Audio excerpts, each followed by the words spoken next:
안녕하십니까. 공병호TV의 공병호입니다. 2019년 12월 3일 화요일 방송입니다.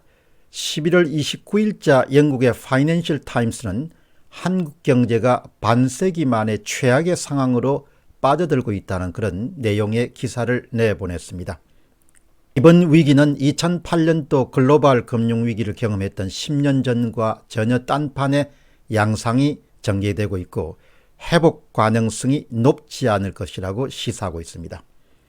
한국 경제 침체 요인으로는 중국 경기 침체, 미중 무역 전쟁에 따른 불확실성의 정대, 반도체 시장의 침체를 꼽고 있지만 파이낸셜 타임스는 정작 가장 중요한 요소인 문재인발 정책 실패, 문재인 정부가 야기한 정책 실패는 언급하지 않았습니다. 치명적인 잘못을 범했다고 그렇게 볼 수 있습니다.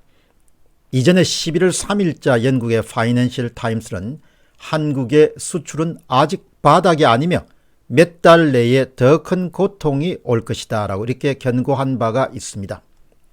첫 번째 질문은 주목할 만한 현상입니다.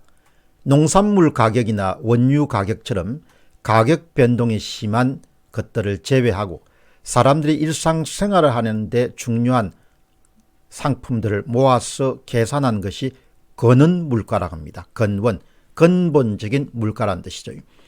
근원 물가는 경제 상황의 전반적인 상태를 진단하는 데 매우 중요한 지표입니다. 근원 물가가 외환위기 이후에 20년 만에 최저 수준에 머물고 있습니다. 이것은 사람들이 물건이나 서비스에 대한 수요가 극히 낮은 상태에 있다는 것을 말해줍니다. 깊은 경기 침체 상태에 한국 경제가 빠져들어가고 있음을 말해줍니다. 소비 여력이 줄어든 것에는 첫 번째는 소득이 감소한 부분이 클 것이고 두 번째는 미래를 어둡게 보기 때문에 소비자들이 소비를 줄이고 있다, 이렇게 해석할 수가 있습니다. 그러나 분명한 것은 수요 부진 때문에 한국의 근원 물가가 외환위기 이후에 20년 만에 최저 수준에 도달해 있다는 점입니다. 두 번째 질문입니다. 극복이 가능할까? 글로벌 경기 침체나 중국 시장 침체 등과 같은 외부 요인들은 우리가 관리할 수 없는 것들입니다. 그러나 우리가 사용하는 정책이나 제도는 얼마든지 우리가 하기에 따라서 소득을 늘릴 수도 있고 수요를 늘리는 데 기여하도록 만들 수가 있습니다. 싱가포르 국립대학의 신장섭 교수가 현지에서 경험하는 특별하고 특이하고 이상한 현상을 기고했습니다. 그가 싱가포르에서 관찰한 것은 매일경제신문의 칼럼으로 공개됐습니다. 그 내용은 다음과 같습니다. 공권력의 이름으로 문재인 정부가 나서서 자국 기업들과 국민들의 손과 발을 어떻게 묶고 있는지를 말해주는 그런 내용입니다. 문재인 정부가 자국 국민들과 기업들을 얼마나 심하게 괴롭히고 있는지를 보여주는 그런 칼럼입니다. 궁극적으로 문재인 정부가 경쟁국가와 경쟁국가 기업들을 어떻게 이롭게 하고 있는지를 말해주는 그런 종류의 칼럼입니다. 신장섭 교수 이야기입니다.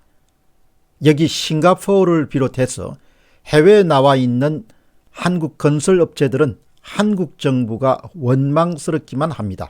주 52시간 근무제의 족쇄로 건설 공사를 제대로 진행시키지 못하기 때문입니다. 현지 채용 직원들은 작업을 하고 있는데 한국인 직원들은 시간이 되면 현장을 떠나야 됩니다. 외국이라고 적당히 한국법을 무시할 수가 없습니다. 혹시 잘못되면 현지 법인장은 물론 본사 사장까지 처벌받기 때문입니다. 지금 상황이 지속되면 한국 건설사들의 국제 경쟁력은 치명적인 타격을 입게 됩니다. 건설사들에게 시간은 돈입니다. 일단 약속한 공기를 맞춰야만 돈을 제대로 받을 수 있습니다. 프로젝트 파이낸싱 등 빌린 돈이 많기 때문에 공기를 단축할수록 이익입니다. 한국 기업들은 한국 정부와 쉬운 굴레를 벌점으로 안고 가는 수밖에 없습니다. 이렇게 시간을 다투는 경쟁은 건설사에만 국한되지 않습니다. 대부분의 시장 경쟁은 속도전이기 때문에 이런 폐해가 건설업을 넘어서 전 산업 분야에 전방위로 악영향을 미칠 것으로 봅니다. 싱가포르 국립대학의 교수로 있는 신장섭 박사의 주장입니다. 요약해서 말씀드리겠습니다. 문재인 정부가 정책이나 제도를 통해서 국민과 기업을 괴롭히는 이런 위의 사례만 국한되는 것은 아닙니다. 위의 사례가 기업에 국한된 것이라고 생각하는 사람들도 있을 것입니다. 그러나 경제는 교환의 촘촘한 망으로 구성되어 있습니다. 기업에 대한 타격은 연쇄적으로 국민 개개인의 삶에 깊은 주름살을 만들어낼 수밖에 없습니다. 지금처럼 문재인 정부가 반시장적인 정책을 계속 집행하게 되면 그 폐해는 아주 클 것입니다.